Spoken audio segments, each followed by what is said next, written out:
Ya, selamat berjumpa kembali dalam berbagai pembahasan yang ada dalam mata kuliah di perguruan tinggi, terutama di Fakultas Bisnis dan Ekonomi.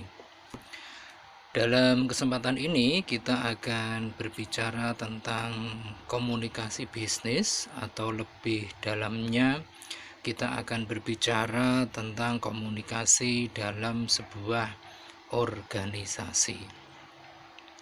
Sebelum kita membahas tentang komunikasi dalam organisasi, ada baiknya kita memahami terlebih dahulu apa itu komunikasi organisasi. Kita tahu bahwa komunikasi merupakan unsur utama dalam sebuah pola hubungan antar individu atau antar kelompok, baik yang bersifat hierarki maupun non-hierarki. Karena kita dalam kesempatan ini berbicara tentang kelompok atau organisasi yang membahas tentang pola komunikasinya, maka tentunya kita akan berbicara tentang bagaimana sebuah organisasi melakukan aktivitas komunikasi guna menunjang keberhasilan visi dan misinya. Beberapa literatur mengatakan bahwa komunikasi dalam sebuah organisasi merupakan bentuk interaksi antar unit yang ada di dalam sebuah lembaga atau organisasi yang saling berhubungan, yang tersusun dalam sebuah hierarki, di mana sebuah hierarki tersebut merupakan satu kesatuan yang memiliki visi maupun misi yang sama. Nah, berkaitan dengan hal tersebut, kita akan memulai dari tujuan dilakukannya komunikasi dalam sebuah organisasi. Tentu tujuan yang pertama adalah proses penyampaian informasi dari sumber informasi kepada yang menerima informasi. Mengapa informasi ini perlu disampaikan ke beberapa pihak atau pihak lain? Mengingat komunikasi atau informasi merupakan hal vital agar tercapai sebuah hubungan yang linier antara proses pencapaian visi yang dijabarkan dalam sebuah misi, sehingga antar pihak yang ada di dalam sebuah organisasi tersebut sama-sama mengerti dan mampu melakukan sesuatu guna mencapai visi dari sebuah organisasi tersebut. Mengingat pentingnya sebuah informasi dalam sebuah organisasi, tentu ini menjadi sebuah prioritas yang utama dalam sebuah organisasi dalam bentuk apapun. Bisa jadi organisasi itu adalah organisasi bisnis yang dimana dalam beroperasinya berorientasi kepada laba, maupun organisasi-organisasi yang non-profit seperti badan-badan sosial, kemudian berbagai yayasan, dan sebagainya. Dua-duanya, baik badan-badan yang nirlaba maupun yang berorientasi laba, tentu membutuhkan pola komunikasi yang tidak hanya efektif namun juga harus efisien. Mengingat jika komunikasi itu dilakukan tidak efektif dan efisien, maka bisa terjadi yang namanya miskomunikasi. Dan miskomunikasi ini bisa menimbulkan sebuah kegagalan dalam organisasi, terutama dalam menjalankan misi, kemudian menyamakan target, dan akhirnya goalnya yaitu visi menjadi tidak bisa dicapai secara akumulatif dari berbagai divisi atau unit yang ada di dalam organisasi tersebut. Kemudian fungsi yang kedua, atau maksud saya tujuan yang kedua, dalam bagaimana organisasi itu harus melakukan komunikasi adalah untuk menjaga koordinasi.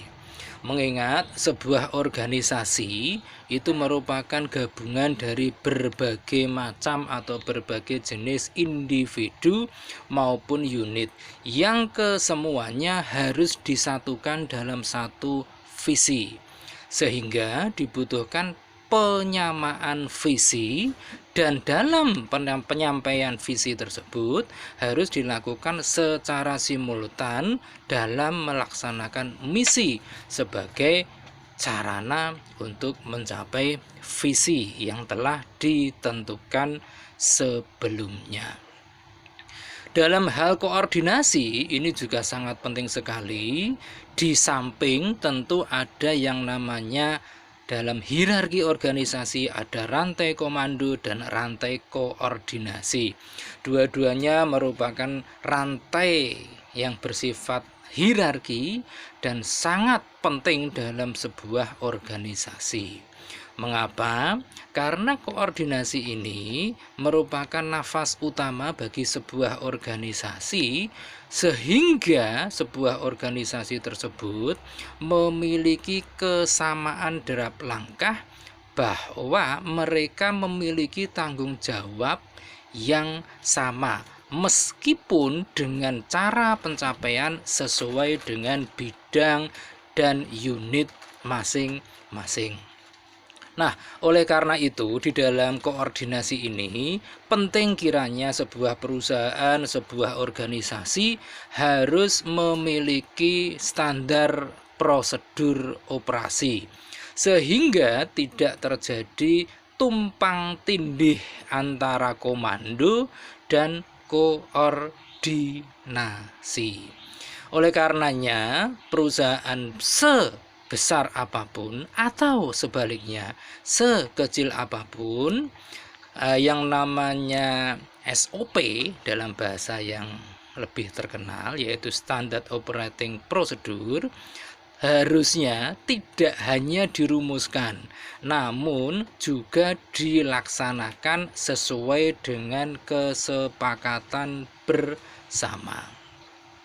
Setelah koordinasi ini terwujud dengan baik, maka tentunya akan tercipta sebuah hubungan yang harmonis antar elemen organisasi, sehingga organisasi atau lembaga tersebut atau perusahaan tersebut memiliki konten-konten atau individu-individu di dalam organisasi itu yang mengerti benar akan hak dan kewajibannya. Oleh karenanya, membangun sebuah hubungan antar unit, bahkan antar individu atau antar individu dengan antar perusahaan, ini perlu dijalin dengan sebaik-baiknya dan seharmonis-harmonisnya.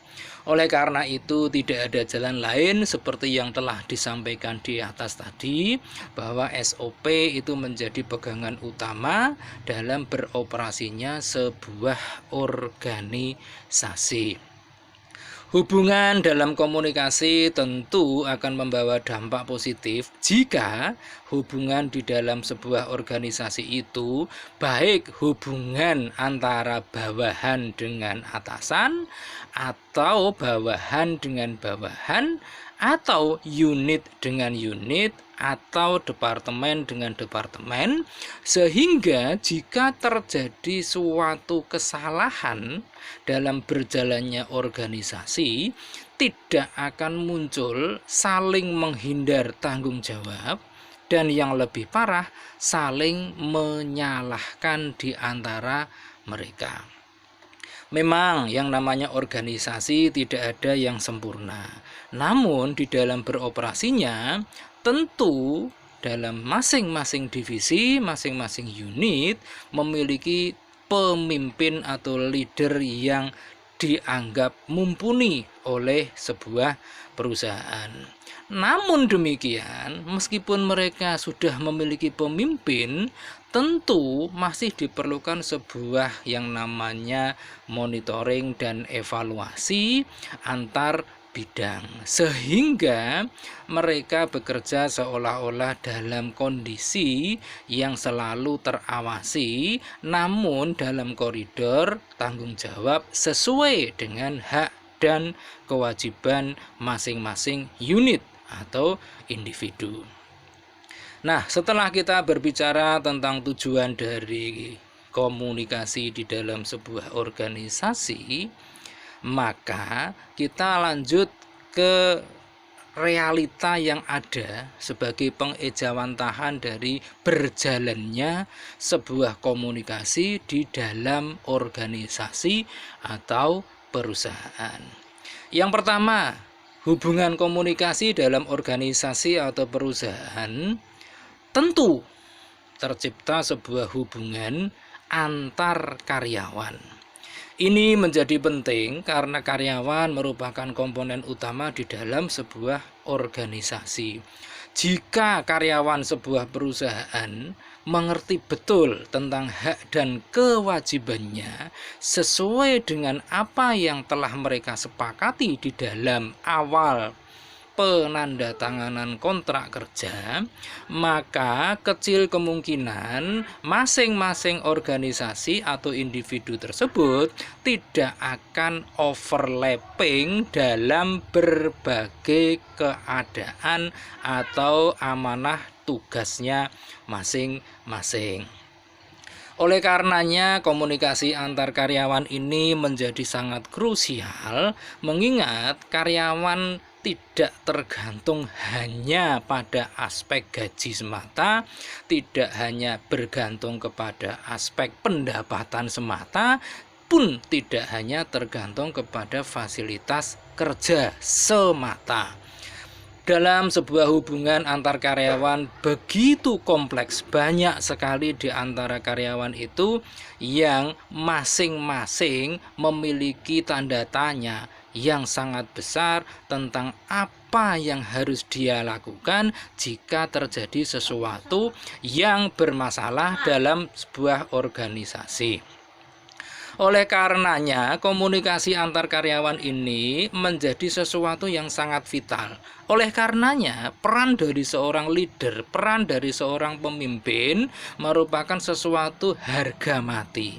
Oleh karenanya, yang perlu mendapatkan pelatihan kepemimpinan tidak hanya karyawan level bawah atau level menengah saja, namun karyawan setinggi apapun dia, sepanjang masih berstatus karyawan, harusnya secara periodik dan berkelanjutan harus terus mendapatkan penambahan ilmu, terutama ilmu-ilmu yang berkaitan dengan ilmu kepemimpinan, sehingga mereka akan tercipta sebuah pola di mana perusahaan memiliki para pemimpin yang sip, atau bahasa kerennya adalah leader yang sip.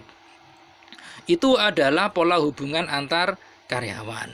Nah, bagi perusahaan besar tidak hanya sekedar dan sesederhana itu saja. Namun dalam sebuah organisasi yang cukup besar, biasanya mereka sudah memiliki berbagai cabang dan tersebar di berbagai kota, di berbagai provinsi, di berbagai kabupaten.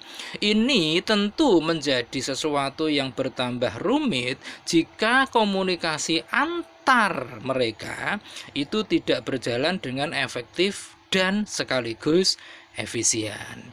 Mengapa? Karena antar cabang yang satu dengan yang lain tentu memiliki dinamika yang berbeda-beda. Oleh karenanya, jika terjadi sesuatu masalah yang perlu mendapatkan pemecahan masalah sesegera mungkin, maka diperlukan sebuah benchmarking dengan divisi yang lain. Karena bukan tidak mungkin masalah tersebut itu juga dialami oleh divisi atau cabang yang lain. Sehingga masing-masing leader dari mereka memiliki kesempatan untuk saling menimba ilmu, saling menimba apa-apa yang harus menjadi solusi yang pernah dilakukan oleh cabang yang lain. Nah, oleh karenanya yang namanya kepala cabang tentu atau kepala unit memiliki tanggung jawab yang besar. Pun demikian bagi mereka-mereka yang belum mencapai tarif sebagai kepala cabang atau kepala unit. Tentu yang namanya pimpinan itu menjadi dambaan semua karyawan. Dan di antara mereka tidak semuanya akan ditunjuk menjadi pimpinan.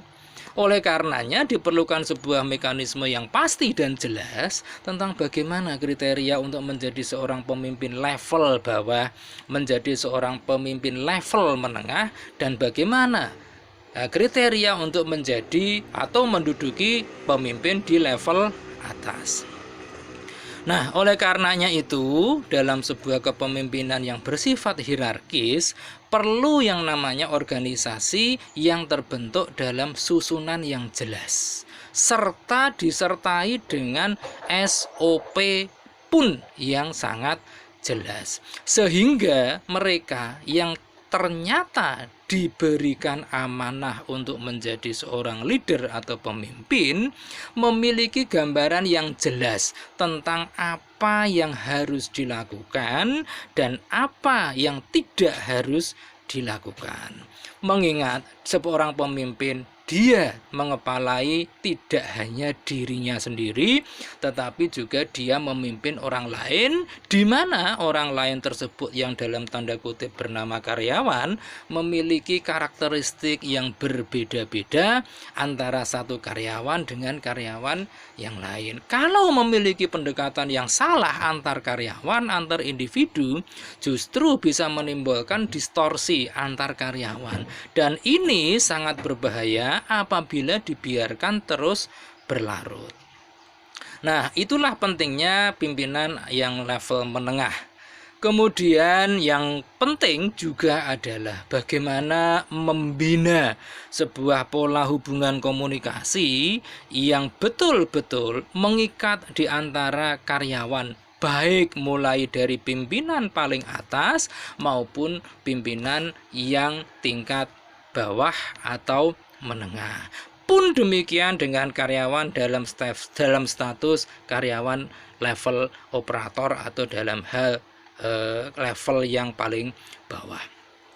Karena apa? Karena dalam sebuah organisasi yang dibutuhkan adalah keterpaduan antar fungsi yang tidak bisa dicampur adukkan, sehingga perusahaan memiliki orang-orang atau sumber daya manusia yang mengerti betul tentang untuk apa dia bekerja, kemudian gaji atau penghasilan yang dia terima itu setara tidak dengan apa yang telah dia berikan kepada perusahaan, atau dalam tanda kutip kontribusi mereka terhadap perusahaan. Karyawan memang memiliki hak untuk menuntut apa yang dia inginkan dan dia perlukan. Pun demikian dengan perusahaan. Perusahaan pun memiliki hak untuk menagih kepada karyawannya tentang apa-apa yang pantas untuk dihargai oleh perusahaan, baik dihargai dalam sebuah nominal maupun yang tidak dalam bentuk nominal. Itulah pentingnya bagaimana sebuah perusahaan memiliki, harusnya ada mekanisme yang jelas tentang bagaimana jika terjadi sebuah komunikasi yang tidak linier, artinya terjadi pembiasan komunikasi. Harus segera disarikan solusi untuk meminimalisasi terjadinya misunderstanding antar individu, antar unit, antar bagian, atau antar departemen.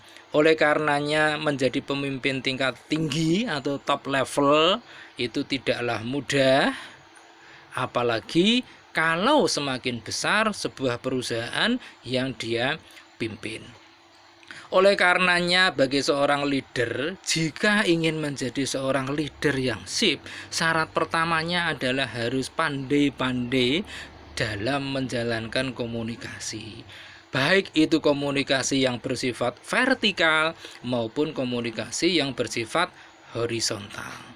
Namun kadangkala seorang pemimpin jika diingatkan untuk yang berkaitan dengan ini, yang ada bukannya menerima masukan-masukan itu, namun justru malah mereka merasa digurui oleh karyawan di bawahnya, sehingga yang muncul adalah emosional yang tidak terkendali.